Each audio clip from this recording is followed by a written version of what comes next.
What is your first name? Korinne, And where do you live? Lenexa, Kansas. And do you have a personal story or experience with heart disease? I do. Yeah. Well, I have a congenital heart defect that wasn't diagnosed until I was 19. And when I was 20, I received my first pacemaker, and now I'm on my second. So you went 19 years and didn't know that there was any kind of an issue?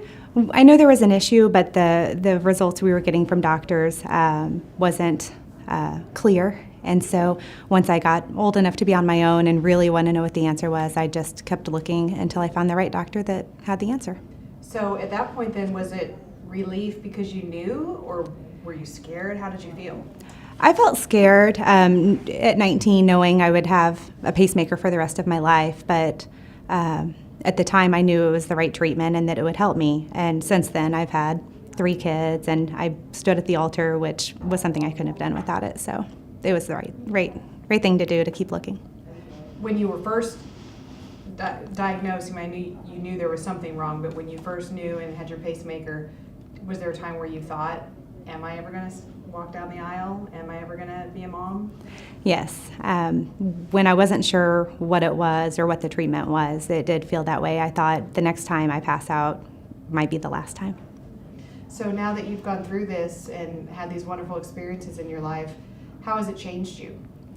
It's really made me love my heart, for one. I value it. I know that it's delicate, and so I take care of it. I like to advocate for people, having seen that had I not kept looking and trusted my own body, I wouldn't have found the answer. So advocacy is my number one.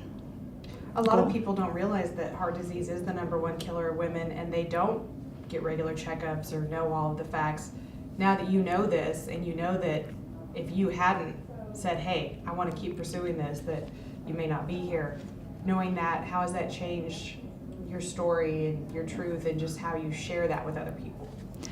I'm open with everybody about it now. Initially, I thought, well, it's not a big deal. It's not like a heart attack, but it was something. And so I just share with people at work and at church and online on Facebook. I share things that the American Heart Association puts out on Facebook and Twitter, and just share that being healthy is fun, and eating well feels good, and just feeling your own body and really knowing what's not right is key.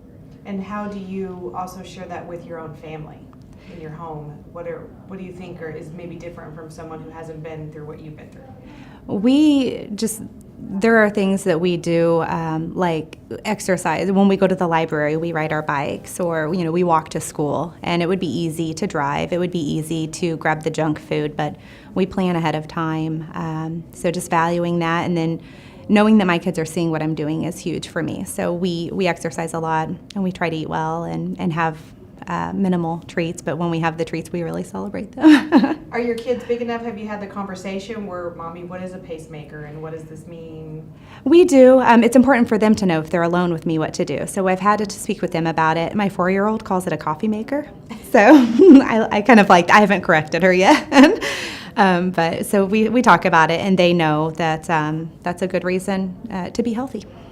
Are you afraid sometimes, if it's just you and the kids, that something could happen? I am. One time, my husband luckily was home when he shouldn't have been, and I had an episode when my pacemaker died. So he was home, but the kids were there too. So it's something that we live with. Did you just use it as a learning experience for the kids? We did, yeah. They knew. How did you talk about it? Just that when something's not right, we call 911, and how to, unlock a phone, and those important things for them. They're pretty young, so. Mm-hmm. So how do you think that you could be, that you said you're already an advocate, just sharing your story and helping other women who just don't know anything about heart disease or stroke and don't know it's a big deal. Mm-hmm. How do you think that you can help those people? I think that they remember what I say. I talk about it in places where maybe they don't care what I'm saying. But then a week later, if something happens, I've heard so many stories where, had we not said something, they wouldn't have known what to do. They wouldn't have known that this is what a heart attack feels like, or this is a stroke that I'm seeing in this restaurant, or things like that. So speaking and letting people hear it, as many people as possible, it's always helpful. So you said you've stood at the altar and you've had children. What do you look forward to now? I want to see my kids stand at the altar, and I want to grow old with my husband. That quiet time when everybody leaves, I'd like to have that at some point. I'm Korinne Armour, and I go red for advocacy. I want to uncover the truth about heart disease because what you don't know can hurt you. Growing old with my husband is why.